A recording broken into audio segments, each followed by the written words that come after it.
A wild wind carries with it the scent of rust.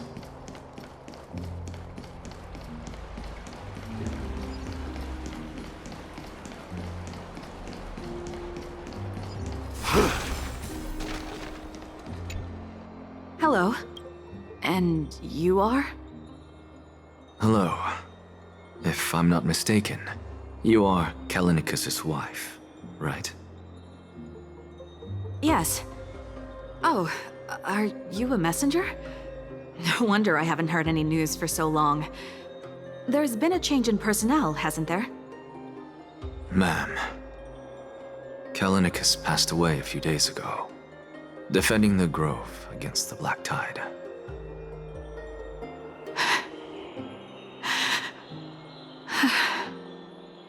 So, did he manage to defend the Grove? Huh? Yes. He managed to protect Cersei's core flame at the cost of his life. I see.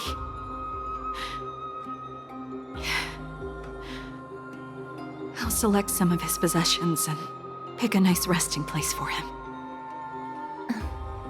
Please let us know if you need any help, ma'am. I come from Kremnos. Death and sacrifice are things I've learned to face with composure. You know, Kallinicus, even though he was a scholar, he'd always ask me to teach him how to fight whenever he came back. Isn't it funny that a Chrysos heir like him wants to learn from an ordinary person like me? I've been prepared for this for a long time.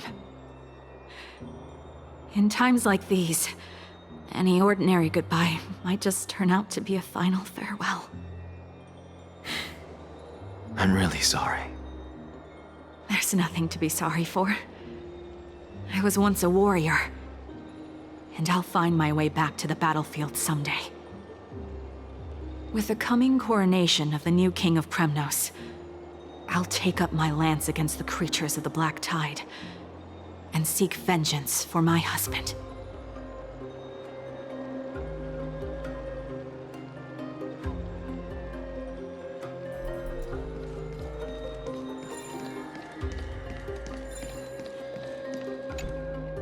Oh, hello, young ones. Is there anything I can help you with? Are you the father of Keinani and Artakama? Ah, yes. Did my daughters cause trouble at school again? Alas, forgive this old brain of mine. Both of my daughters graduated long ago, and they are now scholars at the Grove. As I get older, memories from years past tend to blend together. What's the matter, young one? Why so quiet? Did my daughters really get into some trouble? If they refuse to apologize, just let me know. Their old dad can still talk some sense into them. What should we do? I really can't tell him. Mr. Fabio, the Black Tide took Keinani and Artakama. What? They fought until their last breath against the Black Tide to defend the Grove.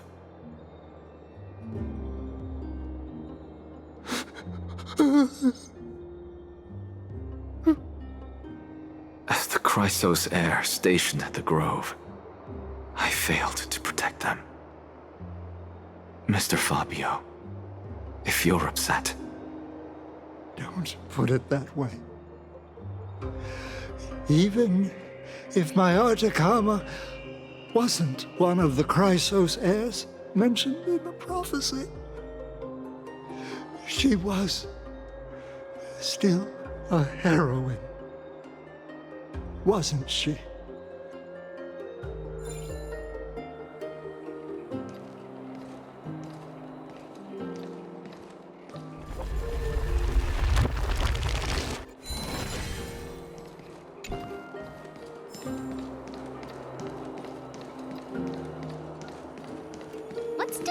talking about? What's wrong? I'm busy. There's a lot going on in the city, and I've got my hands full. Mister, we're sorry to bother you, but...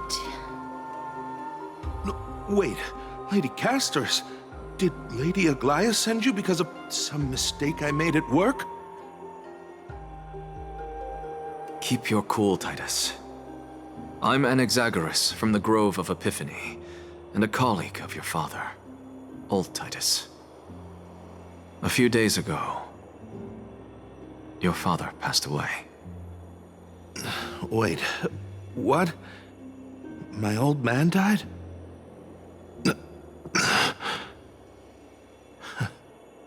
That's no shocker. At his age, he was due for the River of Souls any time.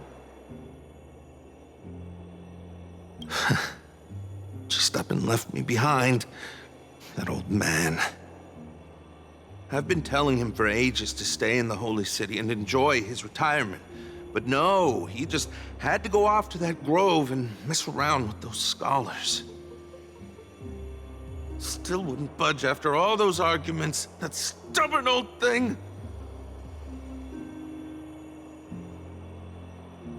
I already got him a retirement home and was waiting for him to come around. All my effort is wasted now, and he didn't even give me a chance to say goodbye. That bull-headed old man, stubborn as a mule.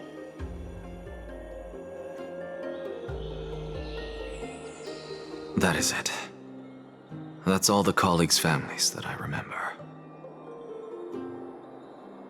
Good work, Mister. And Professor Anaxa. Let's go. Take me to see Aglaia. All right. I'll lead the way.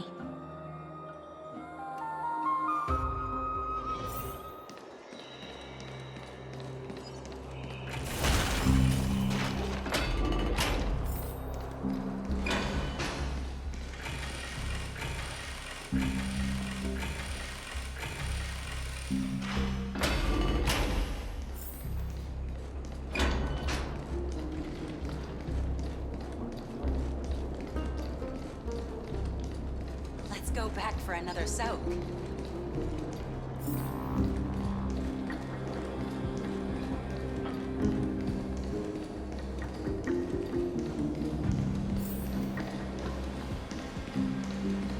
Ha!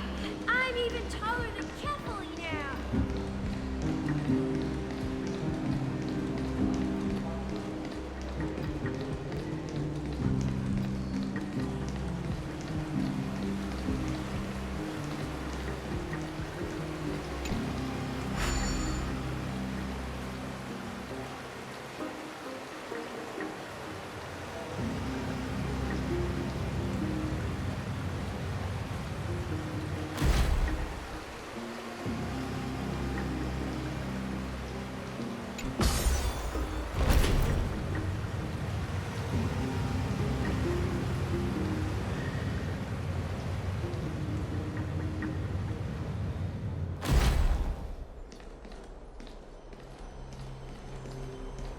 Miss Castoris, my lord, you're back. Hello. We have an important matter to discuss with Lady Aglaia. May we trouble you to inform her of our presence? My apologies, Miss Castoris. Lady Aglaia has just informed me that she has no time to receive anyone at the moment.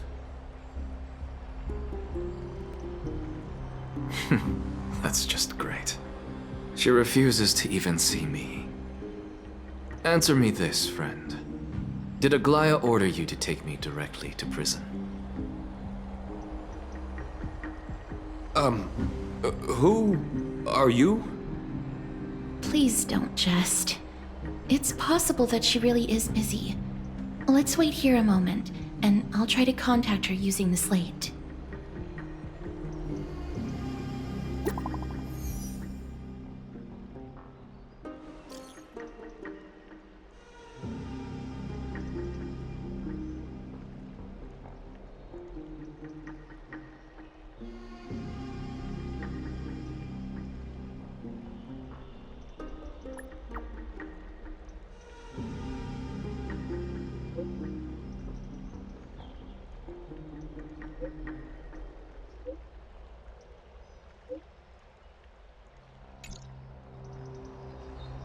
It's fortunate we don't have to confront that woman while I'm hauling around this sick body. Castorus, and this friend I haven't gotten the chance to know, I'll take my leave for today.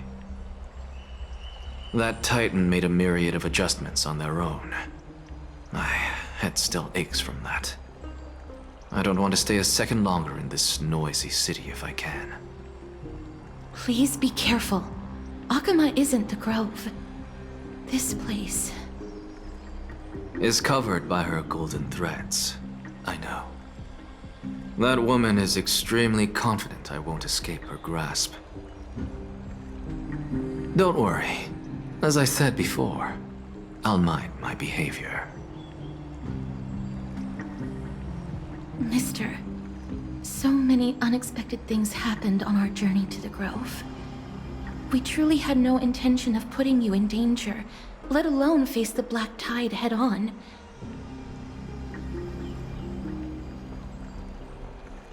Please do not underestimate the threat the Black Tide poses.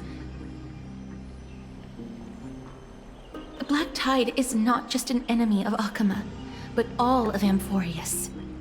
Even back when the forces of strife coveted the Holy City, their warriors still undeniably halted the Black Tide outside Castrum Kremnos. Nigador's core flame now sits vacant, and the Black Tide has returned. The Grove is an academic city with the best understanding of the Black Tide. It shouldn't have fallen so easily, and yet it was taken overnight, leaving the city in blood and tears, haunted by the spirits of departed heroes. The trial of strife is imminent. I pray Mighty will be able to steel his resolve soon. Lady Trebe once traveled across thousands of cities in Amphorius to repel the Black Tide. But even they have no recollection of this powerful enemy in all their journeys. Perhaps the fall of strife has triggered even more terrifying events in unseen places. As for me, I detected a strong stench of death from that entity, but it wasn't because it had a connection with Thanatos. I'm afraid it's purely because it has sent countless others to their deaths. Speaking of Thanatos, Mister, there is something else I wish to verify with you. You must have an idea of the curse I bear by now. I was born as the shadow of death, a poison shunned by all living beings.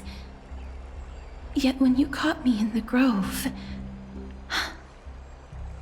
I'm curious why you weren't affected by my power, Mister.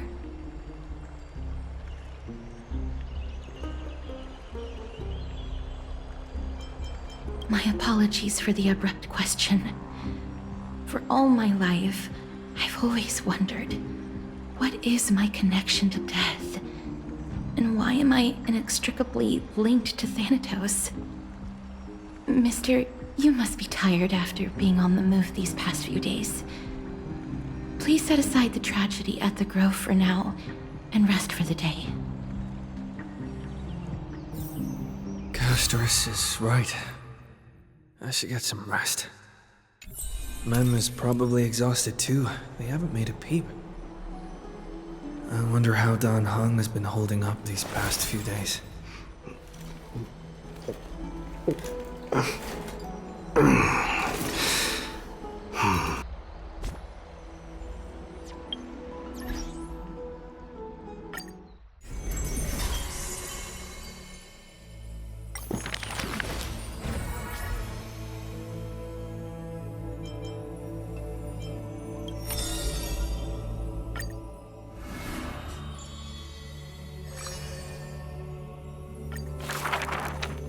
I see a sword that grants death, a shackle of destiny. Next, the silver-haired girl, worshipped at the demise's hallow. The sword stained with unknown blood, lying shattered and snapped. The shackle chained pale wrists dotted in thickening rust. The priest asks with a shaking voice, "Upon whose fingertips will the butterfly perch?" The girl never answers, like death itself, wreathed in silent solemnity. People often say that dying is to meet the palm of the hand of shadow, and dreaming is to be brushed by its fingertips. In the mirages, when the girl petted death, she sees black waterfalls foaming and bellowing, pouring down from a chasm in the sky, where a solitary tower withstands the mighty torrents. When she wakes, she can still feel the water's freezing touch, and the cacophonies billow, like the wail of the dead, the howl of beasts in confusion, delirium, and clamors hollow. The girl's embrace is not meant for the living. Thousands have entered the eternal sleep in her arms, granting to the dead solace and dignity. She mentions a ferocious warrior feared in battle. She did not go with a smile, but to me she cursed. "Oh, life's end, how ugly you are, how despicable." And from that day on, she adorned herself. Her dress, white as a radiant moon, became always dotted with flowery petals. For if death cannot be avoided, so says the girl, I wish it could contain beauty more plentiful. Among the thousand ceremonies in life and death, the ones she knows with most intimacy are funerals. One burial after another she presided over, from the angelic visage of a babe passed in the cradle to the despairing eyes of the mother drowning in sorrow, from the scars on a war-battered general's torso to the unending tears pouring from his bereft widow. Yet she remembers not a single living human she had seen. Even in the mirror, she thinks her own face strange, with an alien glow. In the countless words buried in forgetfulness, the only thing she manages to glean is a mockery to fate, a sarcastic whistle. Stay alive. When she cast aside the shackles and stepped beyond Idonia, a deja vu most violent seizes her whole. Did she, perchance, conduct some previous escape? Illusions dance across her eyes. She had once drifted in an endless river, then drove her single boat out of the deluge. She had wandered in the battlefield covered in corpses, then recovered the path back to life. Why must she escape over and over again? She now knows the answer and quivers, for it is a ludicrous surmise. The woman embodying death walks this world only because she knows she must stay alive. But alas, at that time she knows not that death is not the end. It is only a butterfly landing on a withered branch, utterly meaningless, profoundly trite.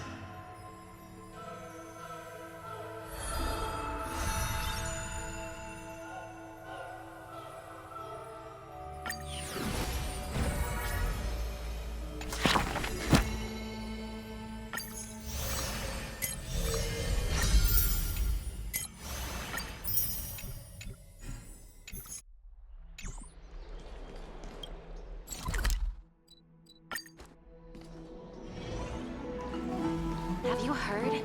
Seems like I'd love to go in and take a look. Oh, he looks like he's been well.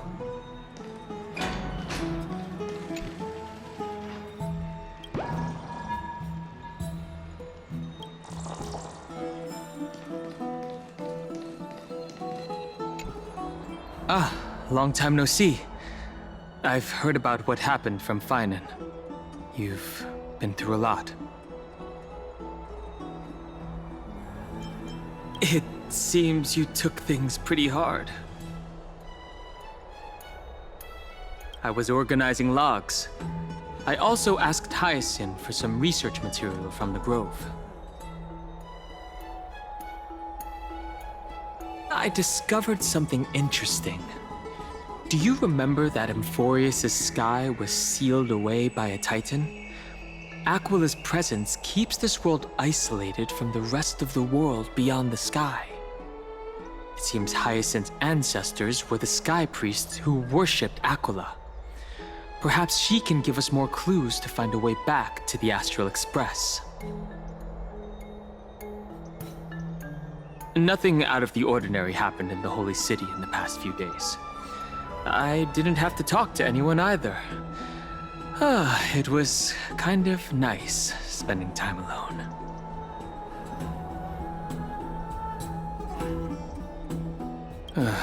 After what happened at the Grove, there's sure to be unrest in the coming days. We should rest for now. You look tired. You should get some sleep before we set off tomorrow. Oh, by the way, I heard some rumors. If you're going to wander around, I suggest avoiding the hot bath.